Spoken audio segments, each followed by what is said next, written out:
All right, good day, good evening, ladies and gentlemen. Welcome back to another Live Fuel show.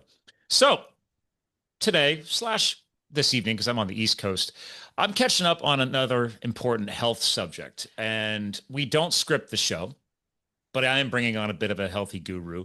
We're going to hit maybe on some things around the herbalist world, which I've had a few people on over the years, but I've definitely had a lot of discussions around supplementation. And after digging into the gentleman's background, he comes in a lot of expertise from a formulation side of things too. And those have been long listeners of the show. I mean, I've had on people like Vinny Tortorich, and I've had on lots of different doctors and scientists from the formulation side and not.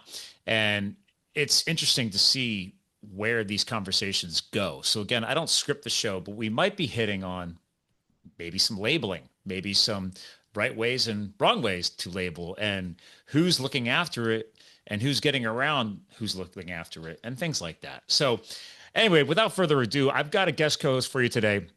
Again, herbalist, expert natural supplement expert. I'm going to call him expert because he is a formulator, but 30 years of hands-on experience might help give you some math on that. And now he has his own supplementation product line as well. I don't push products, but hey, if it's healthy and it's helping people get healthy, check it out. We might hit on that today as well.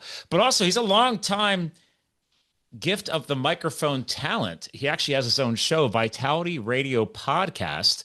And here's your name today, our guest co-host, Jared St. Clair, sir. Welcome to the show. Hey, I'm so happy to be here. Thank you. So, fellow longtime mic rocker, I mean, so you were doing this before podcasting became a thing. Yeah, I came late to the podcasting party based on basically procrastination, but I was on local radio for 16 years. And finally, after 12 years of that, I decided, okay, it's time to make it into the podcast world. So my podcast is almost 6 years old now and Okay. do a couple episodes a week. But I was on the Utah Jazz Radio Network for 16 years every Saturday morning.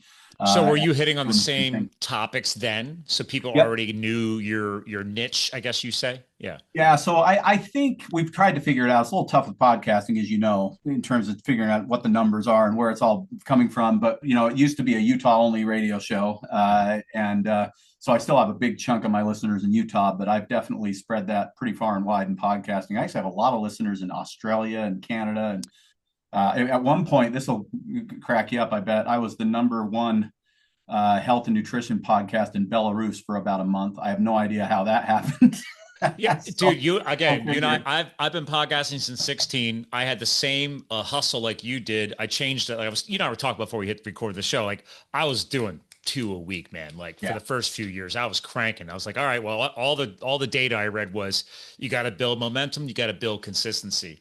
But then trying to get the book going and the charity going and stuff like that. And then it just, yeah, life gets busy. And I was like, Sure. as long as I'm still pushing content monthly, I'm happy with that. And, like I was telling you, it's no less than two a month. If I can get out three, four, great. But I do have a company to run. I do have a charity to run, everything else. And it is interesting to see when you look at the stats. I haven't looked at mine in forever. I kind of pulled that. There's a lot of experts out there who just say, stop looking at the data and just focus on the power of your message and what you care about. That's what I do. Deliver something good, right? Yeah. Yeah. I mean, the tagline of my show is we fuel your health, business, and lifestyle. I put health first. It's helped me be successful in business.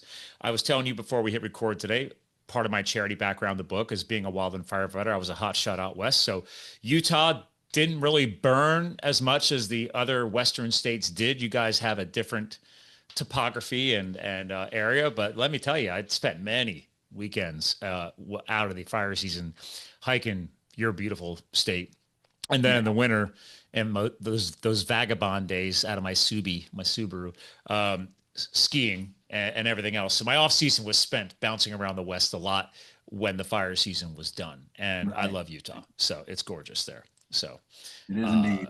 and you guys are a Oh, healthier state, so I feel like it's a perfect alignment for what you do, right? The branding of Vitality Radio Podcast, right? Your background being a supplement and a formulator. And actually, from what I remember working with Vinny, there is a lot of supplementing or manufacturing types of companies based in Utah. right? Yeah, Utah's an interesting place because from an industry standpoint, some of the biggest players in the whole industry are here. We do, I think we're either second or third in supplement production I uh, thought so. in Yeah. the country after California and New York, I believe it is. And which is really interesting. And that's in large part because of the herbal heritage here. Dr. Christopher, if you know who he is, was a really, I mean, in my view, kind of the godfather of herbalism in America, and he was a Utah guy.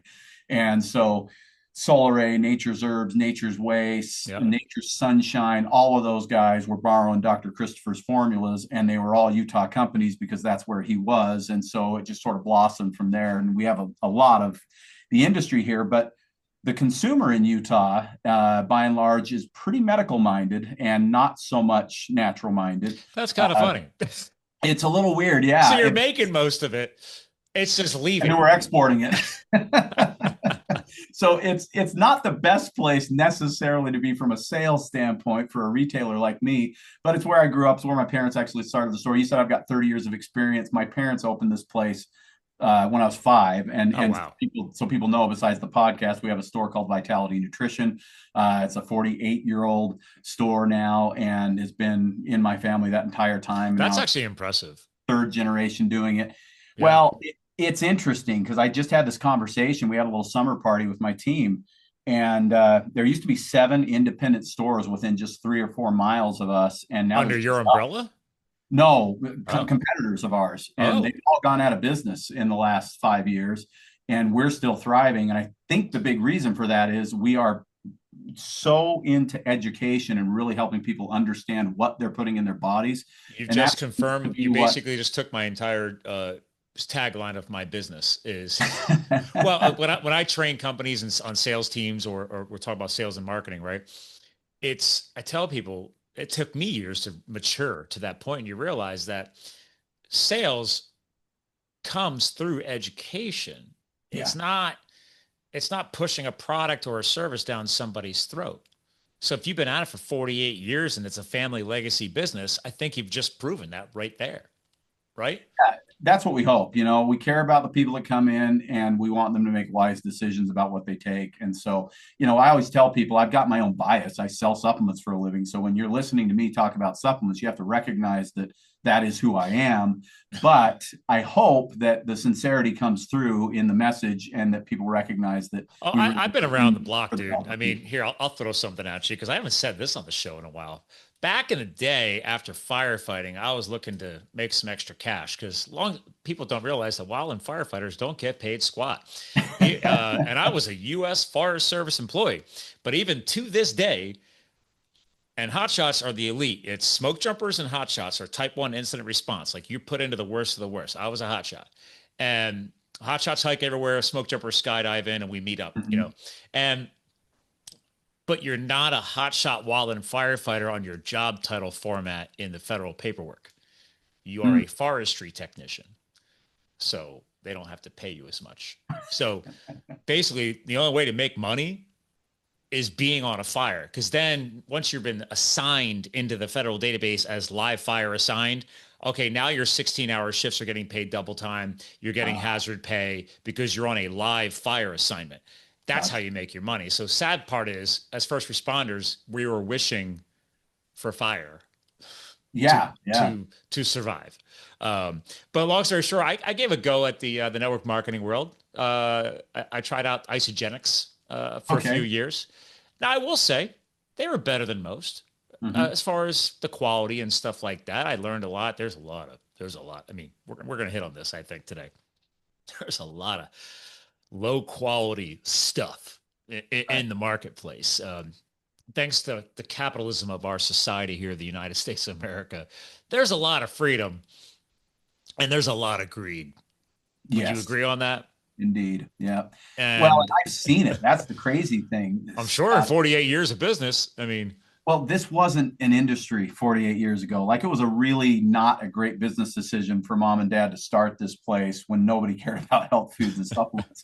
And there wasn't an industry. But I saw the industry grow from nothing to the first billion-dollar company. Now there's a bunch of billion-dollar companies, multi-billion-dollar companies.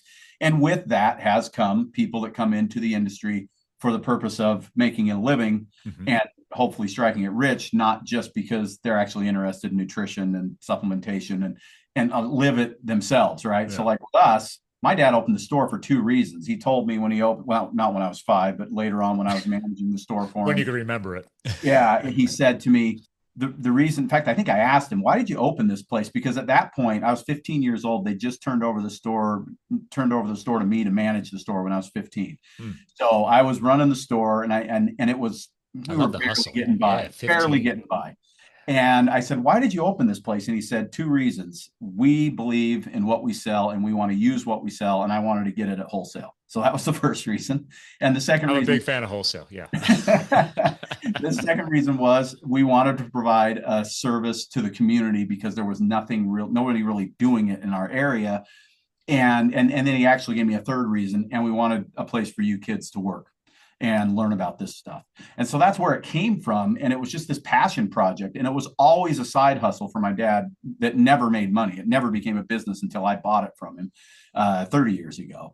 But we stuck around and persevered. And it was, like I say, it was because we just were super So passionate he about limped it it along for a while then, you for know. so long. Yeah. Yeah, I mean, and even when that's I okay to bought it, say that term. You're limping along. I mean, you yeah, said it wasn't a real like sustainable business, I guess would be a good way to say that. That's in my business speak, If it's a side hustle, if you're truly not making money, if you can live off of it and it's replacing other sources of income and you could do it full time and survive, that's a successful business in my mind. I don't yeah. know. Would you agree?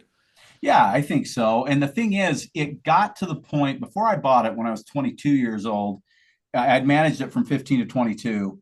And in that time frame, we finally started to actually turn a profit. But the essentially most of that money was either going back into the store to try and keep it humming, or and by the time I was a little bit older, my parents finally gave me like a living wage because prior to that, I was getting paid a buck Well, you fifty got the dollars an hour. bloodline, like, hey, there's a roof over your head. Exactly. Thanks for running the business. We'll keep some food on your plate. Yep.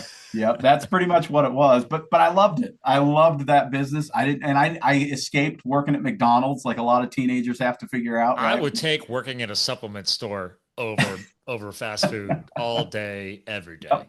Yep. Absolutely. That was literally the last time I ate McDonald's was being a firefighter because when you were driving into the different fire assignments, when they're pulling over to fuel up and refuel rigs, like we always had to keep a certain amount of fuel on board in case we had to deploy to other fire from another fire. And anyway, you ate where they pulled over. Yeah. And yeah, it was a very unhealthy lifestyle. Yep. I I really believe it. feel for Being the a trucker. yeah, yeah, exactly. So Yeah. ergo supplementation. I was probably because they call me the old guy because I was in my 30s already. I left a corporate career choice because I hated it to go do that, have an Yeah. adventure, and I was already supplementing back then because even I knew at 31, dude, we're doing 16-hour shifts for 2 weeks straight with no days off. Yeah. Burnout, cortisol levels. Granted, I didn't know half of what I know now, but when I'm in the back of that crew carrier driving across 3 states to get to Montana or whatever it may be, audiobooks back then, podcast, that's how I got into all the digital content. I just started crushing research because Yeah. I wanted to understand.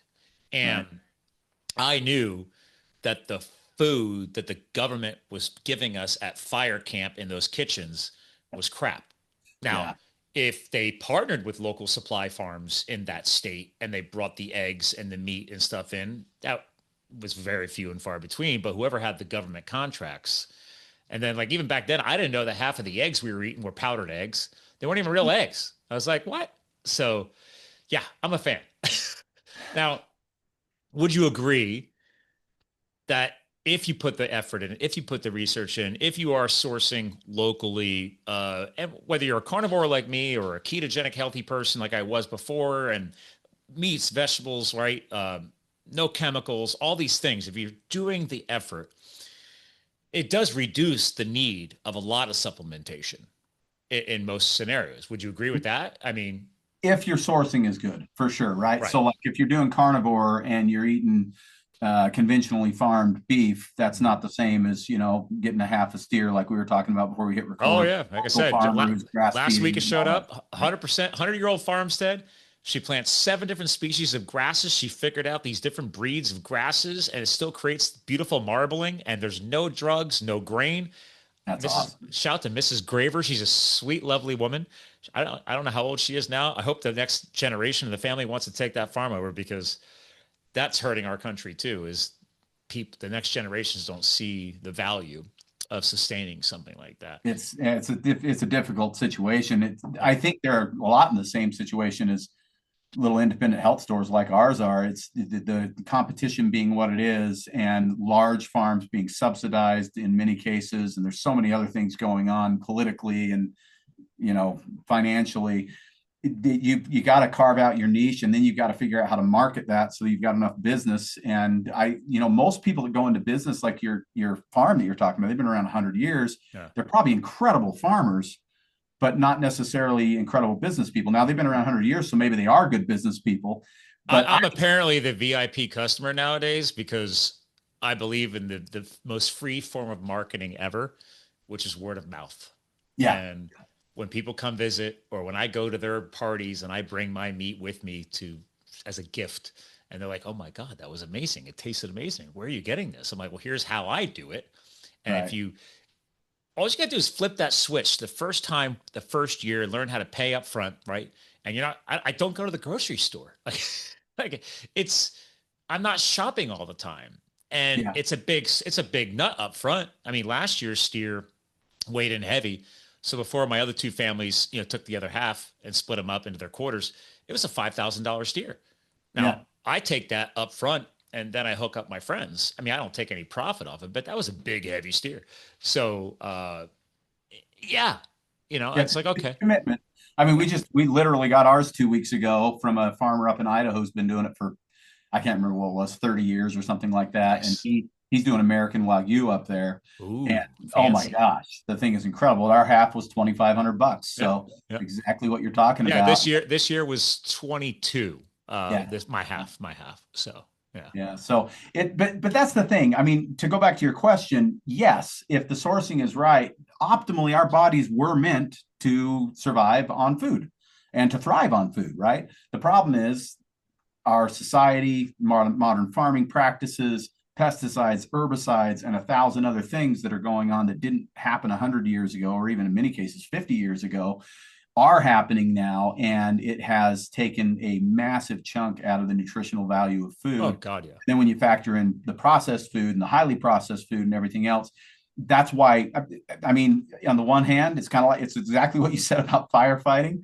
On the one hand, it's good for me because it allows me to be in business because I'm a supplement seller. Yeah, and people need supplements today. But on the other hand, it would be really nice if our food supply wasn't so bastardized that we all needed to take supplements. And Well, so I still remember the studies I found years ago when I started working with people like Vinny and learning about his NSNG world, no sugar, no grains, and all that, and then bringing inflammation down the body, and then you're learning that the shelf life of vegetables, like the nutrient density of spinach. I forget what the university was. They did this now. It's well over 10 years ago.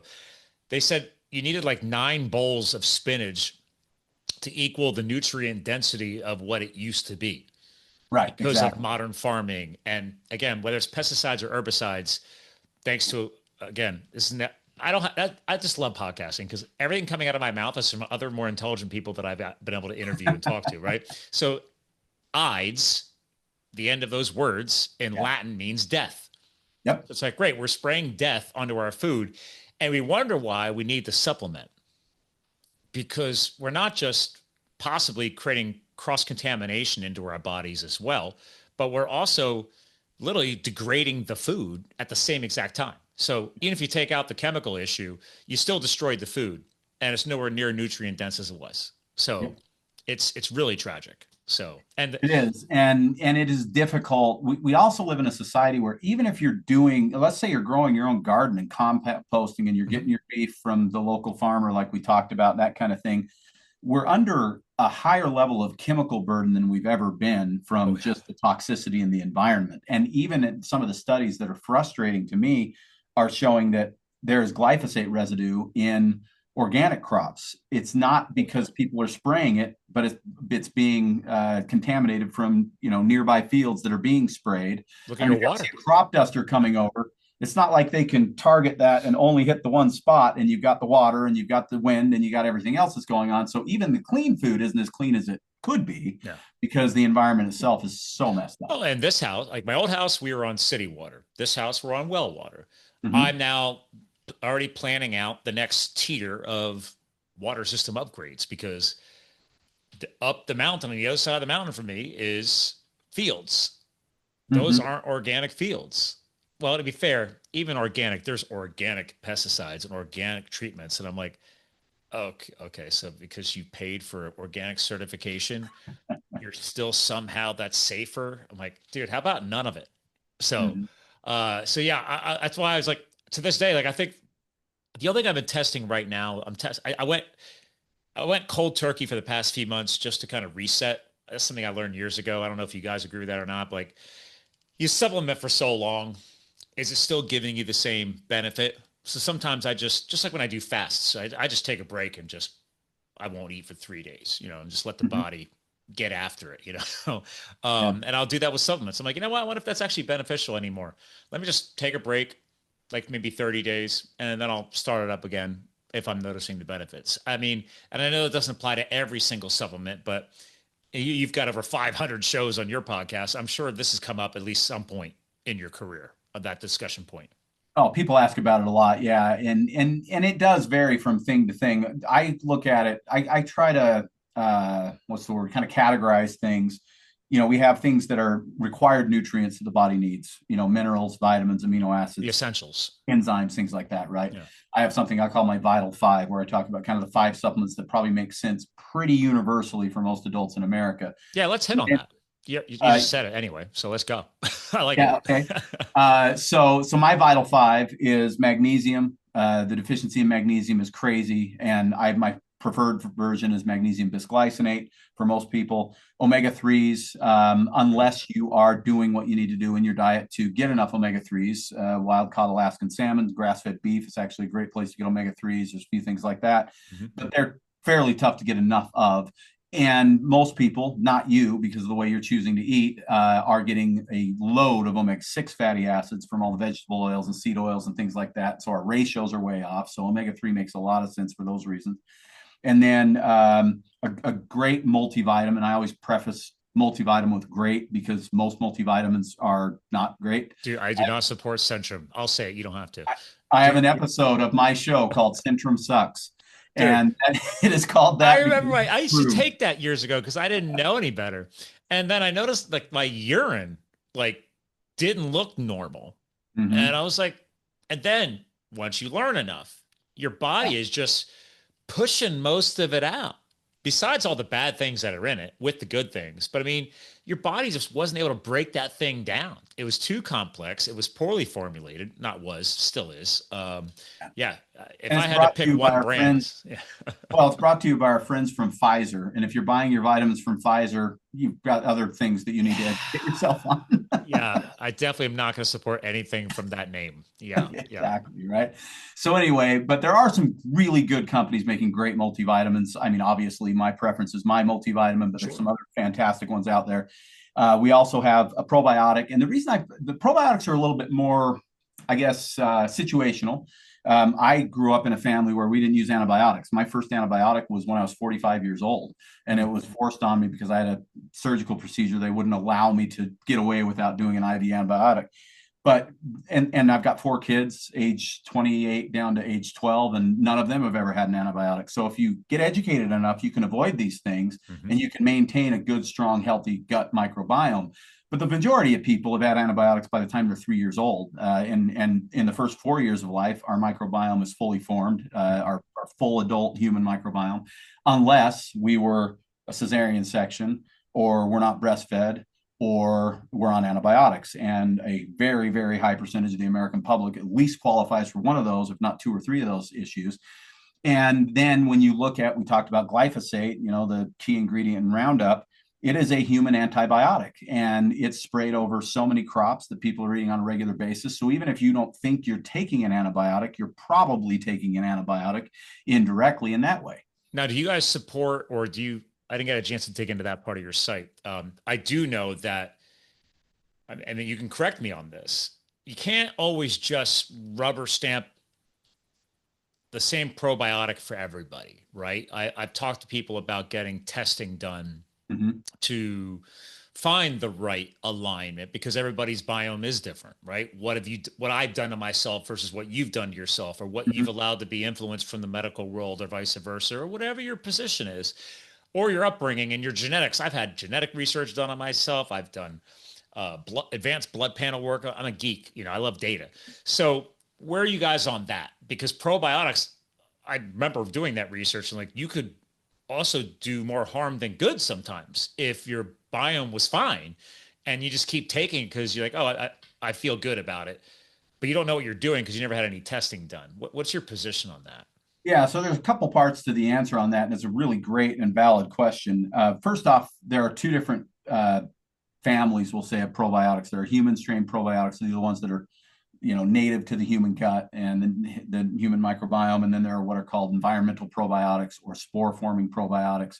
These are found in our environment. We come across them accidentally. Essentially, we breathe them in. We get them in when we get stuff on our hands and lick our fingers and all these different types of things. Yeah. And those spores are what I believe are the most universal form of probiotic, because while they aren't native to the gut, that means they also don't colonize in the gut. And that's important because you mentioned something that nobody ever thinks about.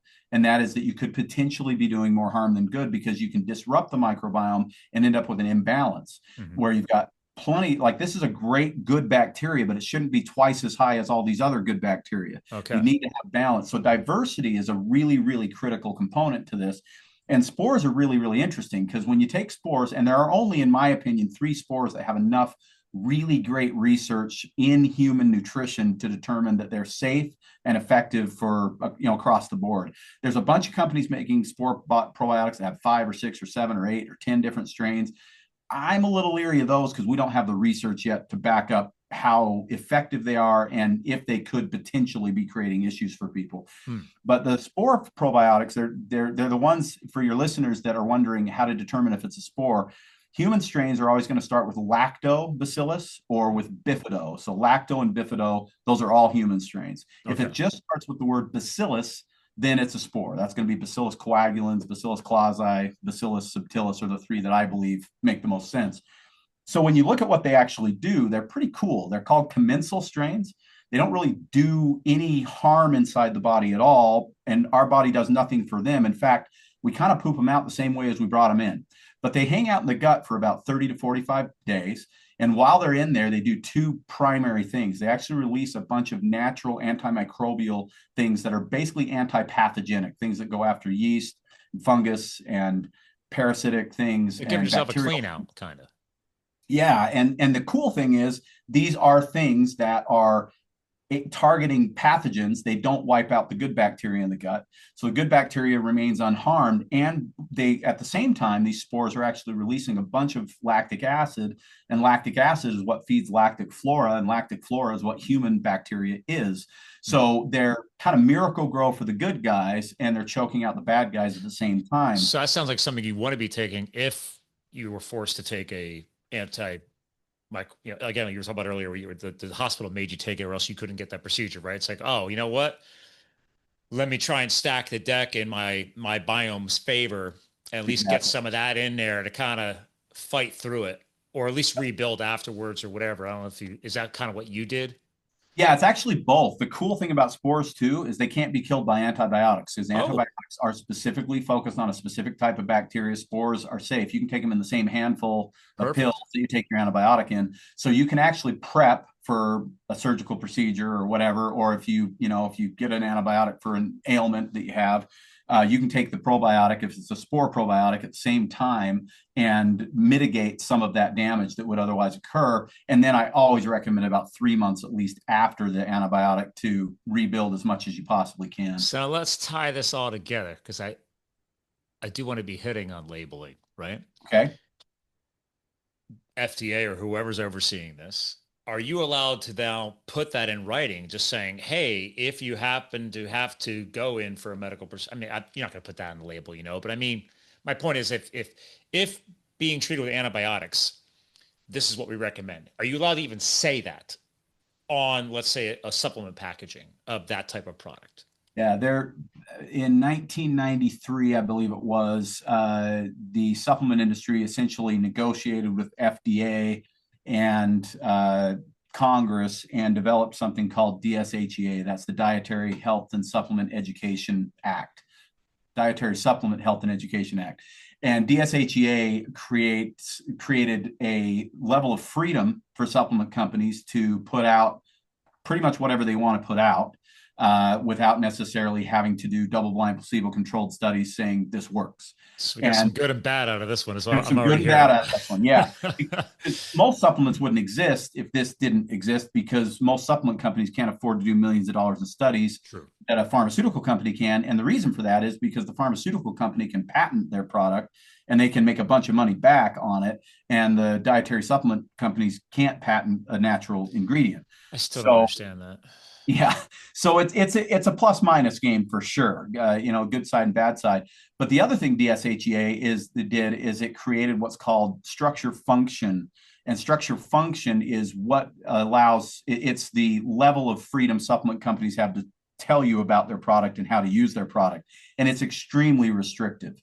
If I've got a product that we know in clinical double-blind human placebo-controlled studies.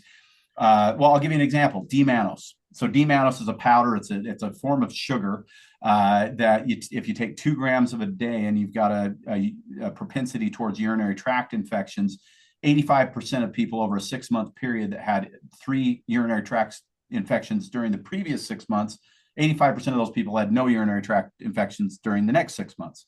And they've done multiple studies that show that this stuff creates what's called anti-adherence in the urinary tract. It just allows things to flow through instead of sticking and creating an infection. It's pretty much completely inert. It's one of the only sugars that doesn't actually spike blood sugar. It's safe for diabetics and all this stuff. So it's got a very high safety profile. Where's it come from? D-mannose can come from a couple of different natural foods. I'm trying to remember what the primary. Like, it's not actually sugarcane sugar, obviously. Right? No, it's not sugarcane sugar. That's one thing I love about Vinny. He put out a PDF years ago. He finally started charging for the new advanced version, because I'm like, dude, you're giving away so much information. I'm like, at least help it pay for your retirement or something.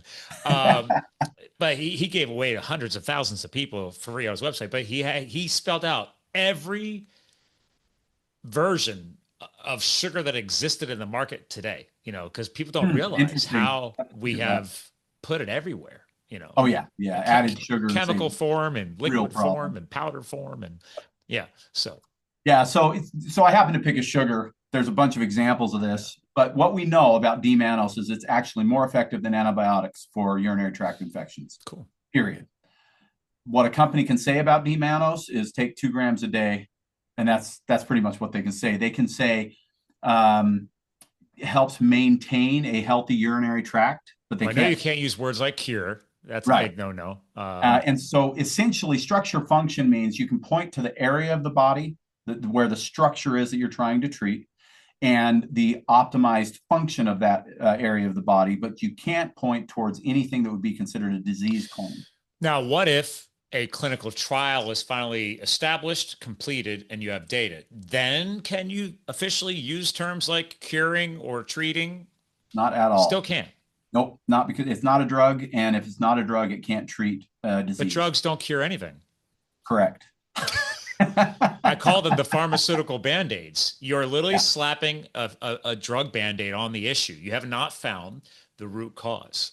And I know I have no medical education, but I'm like, this is not rocket science. Well, that's the thing. It's really not, right? So think about it. So what are your options? If D-mannose works this well, and I'm convinced that it does because I've seen it hundreds and hundreds and hundreds of times, plus there's the clinical trials on humans. And you don't need a script.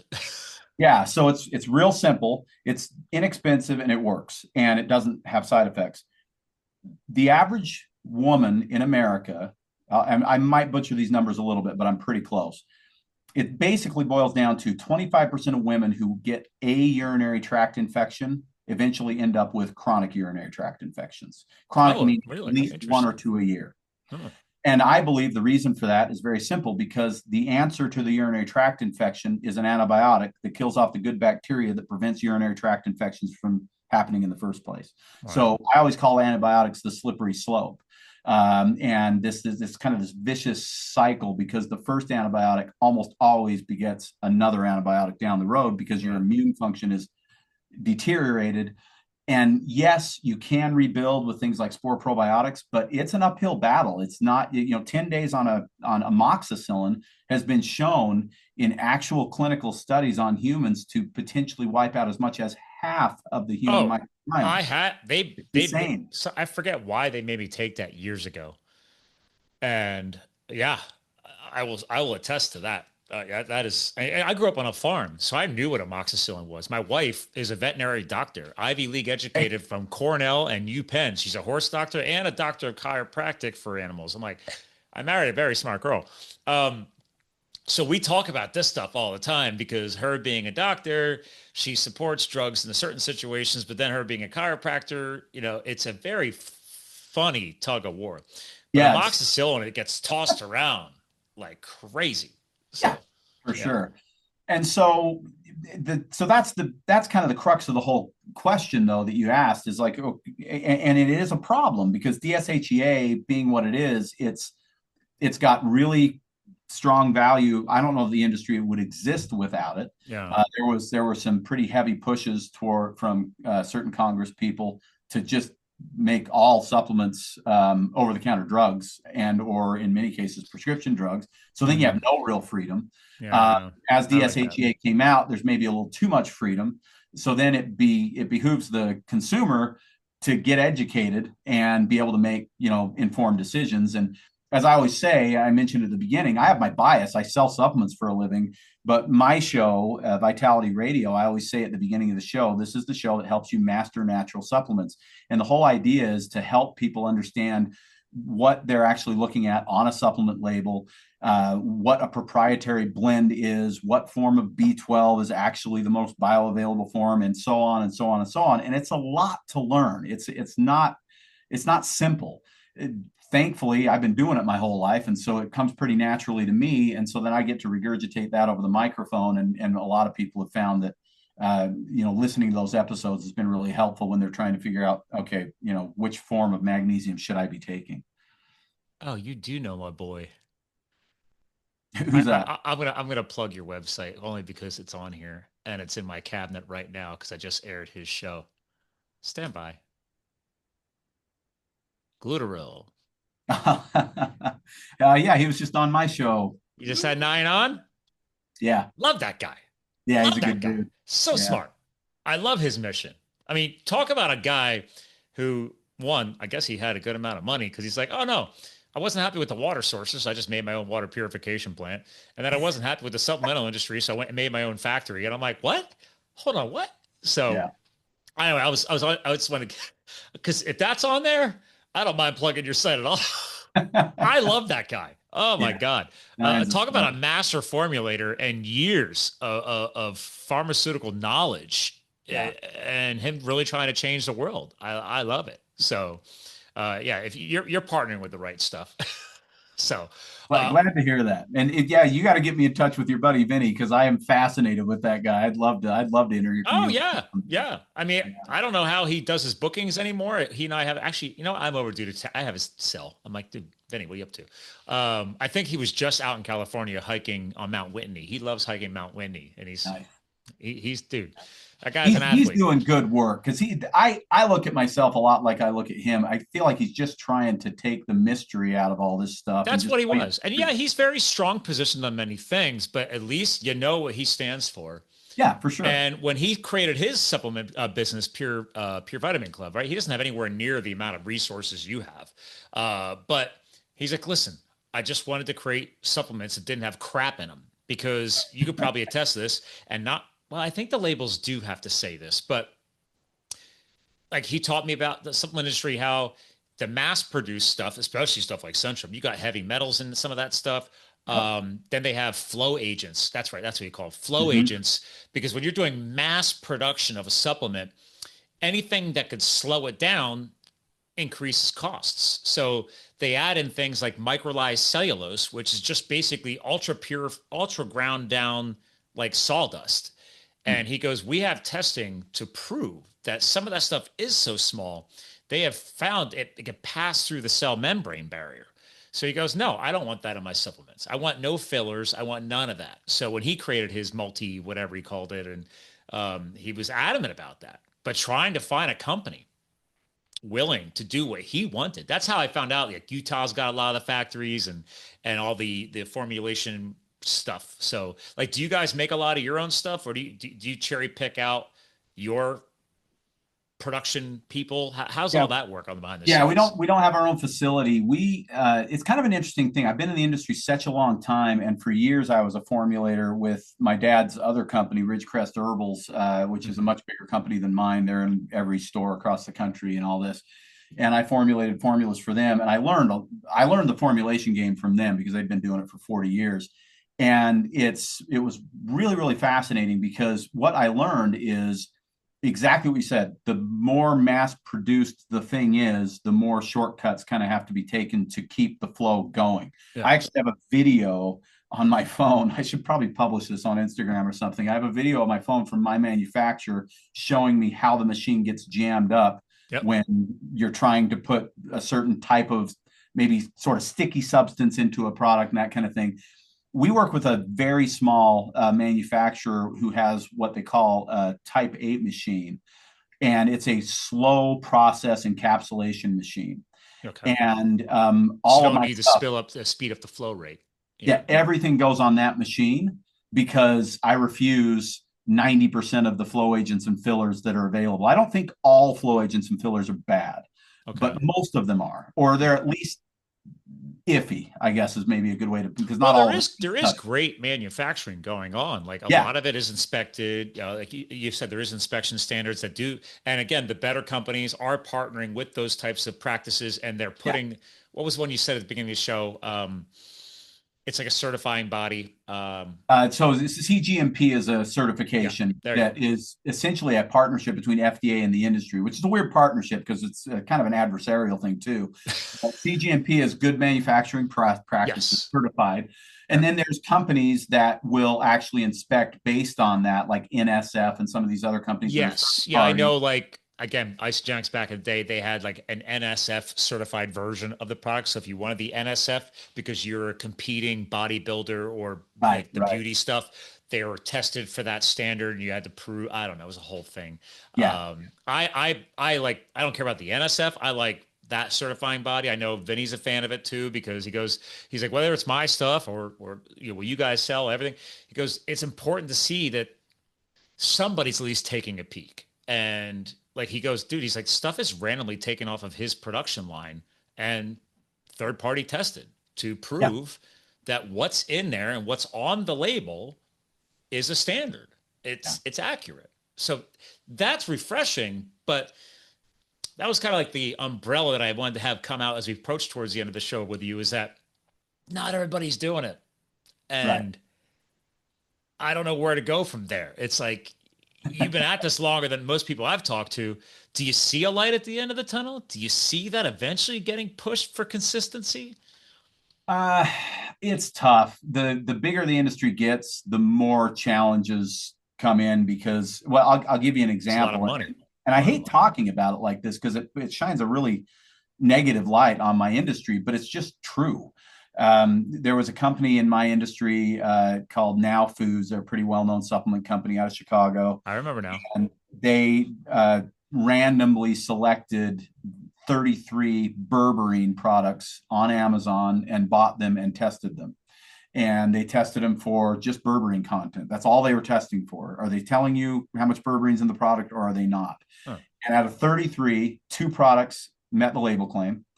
And Two out of two, 33. yeah, five products didn't have berberine at all.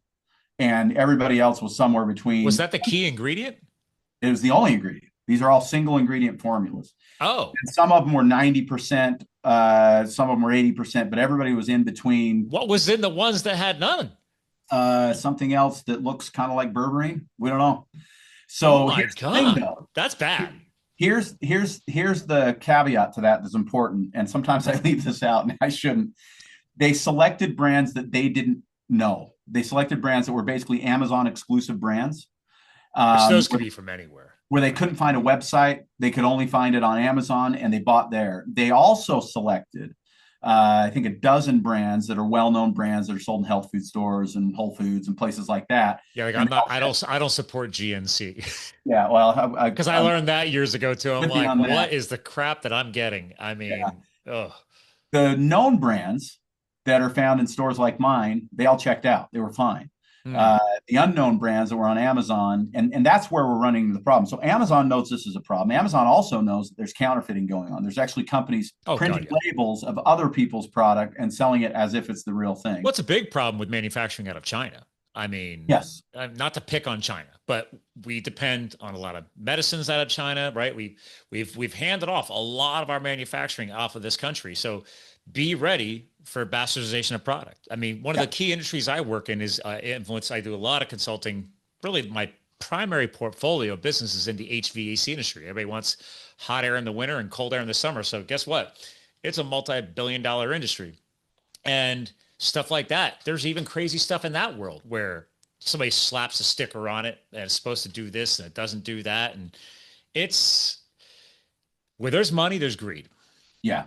That's And kind of that's where I come really down. what it boils down to, in terms of answering your question, do I see a light at the end of the tunnel? I don't think it's going to necessarily get better, but what is happening is that consumers are getting smarter and they're Yes. paying a lot more attention and they don't want to get burned. I am FDA, the triple researcher.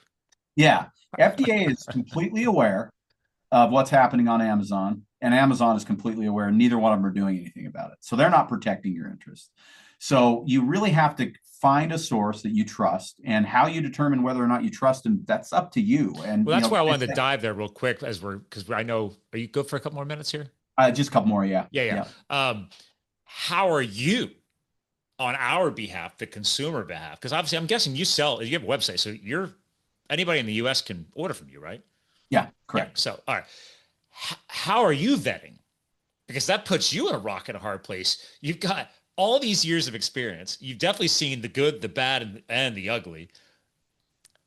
Have you developed your own protocol, I guess, as a company to try and always make sure you have the right? I mean, I'm on your website right now. You have all these different versions of methylcobalamin B12, for example, right? Right. That's a very, very popular one. I buy it for my parents. They're not the healthiest. I'm the one who fell off the family tree and is trying to literally redevelop the family tree.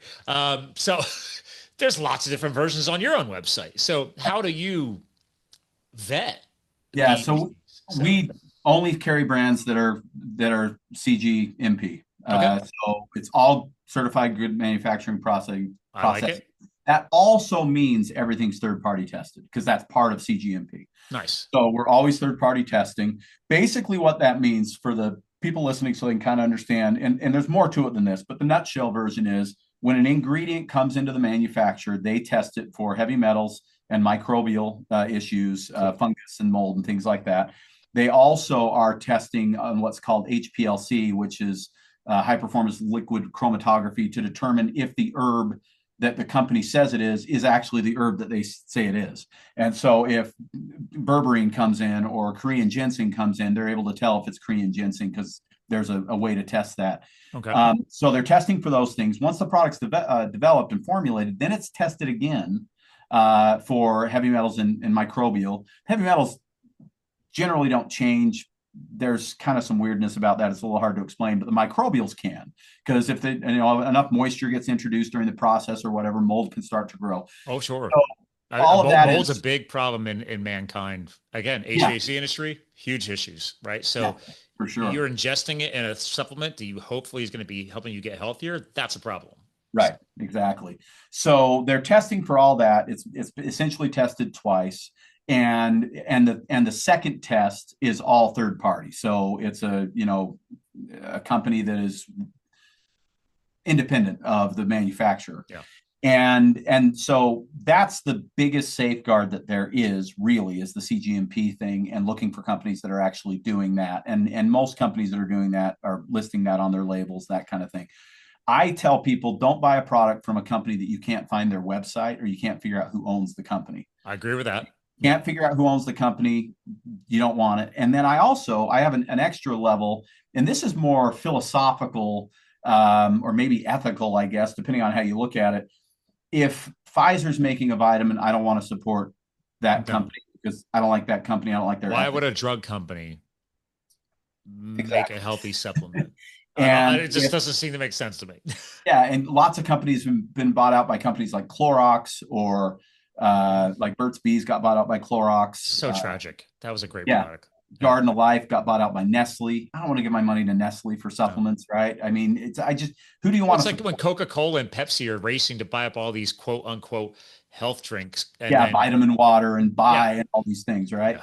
So whenever that happens, and it happens to us all the time, whenever it happens, it usually the first time you'll see that it's happened as a consumer is when it pops up in Costco.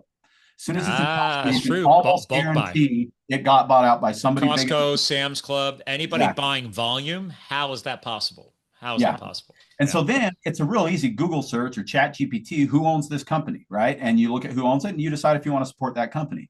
Here's the other question then. Do you also find that they fall out of cGMP testing? Interestingly enough, no, because Oh, these companies are big enough and they're too big to fail, so to speak, kind of like the old bank thing, yeah, yeah. 2008 crash. They'll follow the standards. What they do, though, is they cheat on other areas. They cheat on the marketing of it, and Oh, they yeah. start to deteriorate the quality of the formula Okay. without necessarily lying about what's in the product, but taking advantage of an uninformed consumer and Mhm. putting lower quality versions of those things in the product. So usually the product gets worse, but they're still cGMP because cGMP only that's just the process of how you make it. Yeah. Um, Pfizer is making Centrum with cGMP, and they're still passing the test, but they're putting the very lowest quality vitamins and Oh, yeah. minerals they possibly can put in the product because they're looking to make Well, the that's like when I see crappy magnesium supplements and it's mostly citrate. I'm like, and yeah people wonder why, oh, I can't take magnesium. My own parents, like they have digestive issues. Ergo, yeah you you know got what I'm talking about. And I'm like, raging diarrhea yeah, yeah you've got a poor quality supplement. Where'd you go get that? Walmart. I'm like, well, come on, mom and dad. Like, I got you. I got health nut son. Let me do the research. Let me find the sources. Stop that. So, but it's so cheap. Well, yeah, you get what you pay for. So, yeah exactly but and your and pricing looks good on your website for lots of different things. So, oh, thank you. thank you for being fair. Yeah, well, I mean that's the thing. One of our core values is value. So it's not that we're going to be the lowest price, but we're going to give you good value for your money. Yeah. And that's what can be done. We talked about it with the cow, right? You can get a lot cheaper beef than either one of us are buying. Dude, I paid before butchering $4 a pound Yeah, across the whole animal. And people yeah, are like, yeah, but that's a big cost up front. I'm like, can you find that in any grocery store? No. Come yeah, on. No. And yeah. it's So grass there's fed. So, it's all just it all comes down to education and really just understanding what you're buying and having a real buyer beware way of looking at things.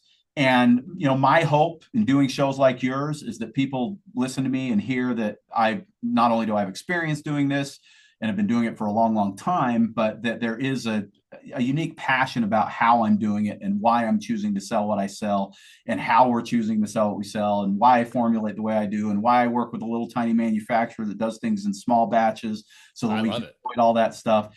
And becoming some level of a trusted ally and trying to figure out what the heck you're putting in your body. That's part of my secret behind the podcast is I tell people all the time, like I love podcasting and it's great to meet people like you and share your messaging. When I come across people who truly give a crap, it's very refreshing. But also now I'm adding you into my bag of tricks, my portfolio. Like remember the old Rolodex? It's a digital Rolodex, dude. So when people want to question what I'm promoting or what I'm saying, like, here, go back to this episode or go look at this guy's background, this website, his podcast. Like I just hand that up. I have so much content now. I'm like, you can either go listen to my show. Or if you don't want to hear my voice, go to their website, go to their podcast, I don't care. But now I can at least point people in different directions. So your website, again, do I push a ton of supplements? No. That's me though.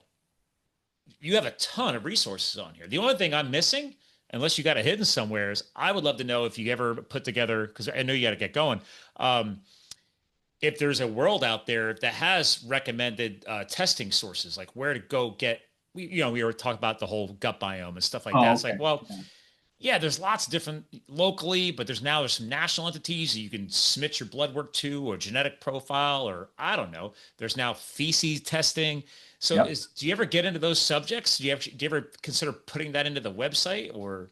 The answer is not yet, but it's Okay. very much under consideration. I'm actually working with a company right now that I really, really like, and they're also kind of a, it's small little clinic. They have two clinics, one on the East Coast, one on the West Coast, and they are doing genetic testing primarily, but they also offer some blood testing. I don't think they do stool testing yet, but they do these, and I think we're going to partner with them where we essentially, have their tests available on our website because I trust what they're doing. I like that because I Like that. cheated years ago, back 2017. I had author of Estrogeneration, Dr. Anthony Jay. Yeah, Had him on yeah, multiple times. And then I was like, oh, well, by the way, when I'm not working for all these medical world things and he can read genetics, he goes, dude, Scott, go to 23andMe. I don't recommend that anymore because now they're bastardized and right. your data is going to China. But he's like, go buy the cheapest test. He's like, don't pay for their health upgrade package. And he's like, you could log into the back of your account once the swab test is done and export the raw data file. He goes, then go get an advanced blood panel done and send me the data. And then I brought him back on my show and we did a full blown like nutritional profiling that he had filled out on my background and what may or may not work That's and cool. chemicals to avoid. And I loved it. And actually, I Yeah, got to reach out to him again too. I miss that guy. yeah, Um, that's cool. but that was a little clunky back then. It's got to be way smoother nowadays. So I'm I think intrigued. so. Yeah, yeah. Yeah, And yeah. you So hear about on Joe Rogan's show, he's got that one place. He's a with pharmacist formulator, like basically the Mr. hot. Well, Yeah, that yeah, place. bringing Yeah, to like I want to go visit that place. I want to go to Texas and go just check that out because I'm always geeking out about that. And my well, wife's like, there's some very cool options out there now, and you can get way more dialed in, and it's a matter of how much energy you're willing to put into figuring this stuff out for your health. But the availability of those things is absolutely better than it's ever been, yeah, and there's way more information available to you once you figure out what the results are as to what to do about the results than there has ever been as well. So I think we're in a position where now in the modern world, we have the most stacked against us in being healthy, but we have the most options to overcome what's stacked against us as well. So, yes. like, it's gotten worse, but the options to improve it and to get over it and through it are better than they've ever been. So, I'm not discouraged. It's just a matter of, again, getting the education into people's ears and Yeah. having them kind of figure out what they want to do to take care of their well being. Well, then I'm excited to see if you eventually throws testing up there. That'll be fun. I'm definitely going to be sharing your site. This is all Appreciate going it. on YouTube too, so people will be able to see that I did some screen sharing as well. The links are always going to be in the show notes as well. I love the fact that the second option in your menus was health concerns. So, because you got so much going on, if you're searching by a product type, that's one thing, but you at least break it down. Like, okay, are you targeting immune health? Are you targeting sleep? Are you targeting Right. cardiovascular? So that's helpful. But if people because you're a physical store, people can pick up the phone, also call you guys too, right? That's one of the things that we actually pride ourselves on. We're Okay. still an independent family business. We got 6 different family members that work here, Yeah. and So they can we call answer for a the phone. consult. Yeah, So it's not AI. We answer the phone. Our chat feature on the website is still answered by my son most of the time, who's been with me for almost 11 years now in the store. Obviously, been with nice. me longer than that, or myself. So we'll answer your chat. We'll happily take your phone calls. The number is 801-292-6662. And you can call us, you can jump online, and we're more than happy to answer your questions because there are a lot of questions, and it's impossible to have all the answers, right there. And we'll tell people too, Scott, if they call and ask a question and we don't have the answer, we will be glad to tell you we don't have the answer, but that Yeah. just gives us the next thing to research so that we know how to answer it the next time. And that's But what we have to do. That's yeah, why people like you are going to be successful, people like Vinny, because I don't have all the answers. I'm always trying to gather more or find the people who know more than me and point people in those directions.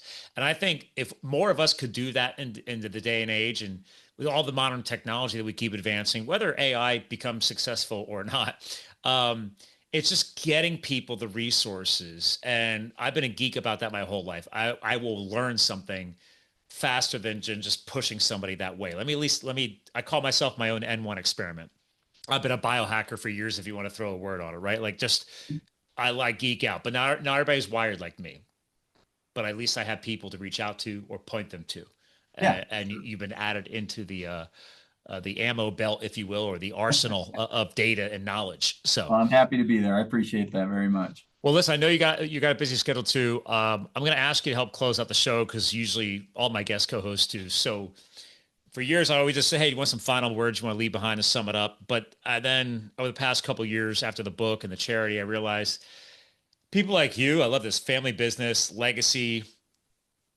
That's really where I flipped it to, is actually the key word is legacy. Is there a legacy message that you and your family have kind of encompassed, or you just being a longtime radio show guy, podcast guy, obviously business owner, like how would you like to leave it behind for the audience? Yeah, it's interesting. I get asked these questions that are kind of, my last one I was on was, what's your number one health tip? And it's difficult to kind of dial that in, but I think what it really boils down to is this. In America, especially, and in other countries as well, but I think in America, it's almost a little more uniquely an American issue. We've been trained to turn our health care over to a so-called expert. And oftentimes that guy is in a white coat and has a degree. And we think, and I'm not just picking on MDs, but chiropractors, functional medicine doctors, guys like me, guys like Vinny, you listen and you're like, man, that guy's really smart. I'm going to believe him and I'm going to do what he says. I don't think that's wise no matter who you're listening to. Ultimately, your health is your responsibility. And if you've got kids, their health is your responsibility. And it behooves you to get educated yourself. Now, you use resources like me and Vinny and so many other great resources out there. There's some awesome ones. Find people that you trust and research through those avenues for sure. But ultimately, trusting any one source for your health education, I think is a mistake. You got to test the market and look at who's out there and what they're saying, and because you're getting competing messages for sure, and know what their biases are. I'm very open about mine. I'm a supplement guy. I sell supplements for a living, and so know that when you're talking to me, in the back of my head, I'm sure, whether it's conscious or subconscious, I'm hoping you're going to buy something from me. And that's kind of the case. That's what capitalism is, I guess, right? Yeah. But ultimately, don't just take the prescription that the doctor prescribes and assume that he knows what he's doing and that prescription is in your best interest. Don't just buy the product that the influencer is telling you is the product that he uses and just assume that it's good because of that. Be your own boss of your health. And if you do that, I think you get the best results and you create a level of confidence for yourself to where you're able to make those decisions moving forward. And as you start getting the results, you're proving that point. Well said, Jared. Thank you.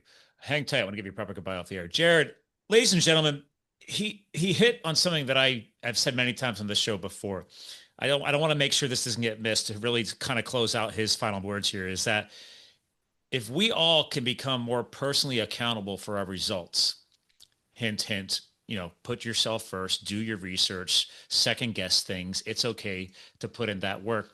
Then we collectively, as a community, as a society, as a country, as a world, can come together and help each other rise up and become more healthy together. But it has to start with us individually. So Jared hit on that today, closing us out.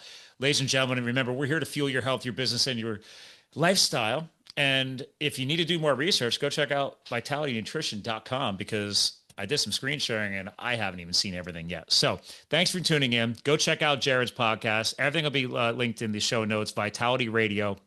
And remember, you too can live the fuel. We'll talk to you guys again soon.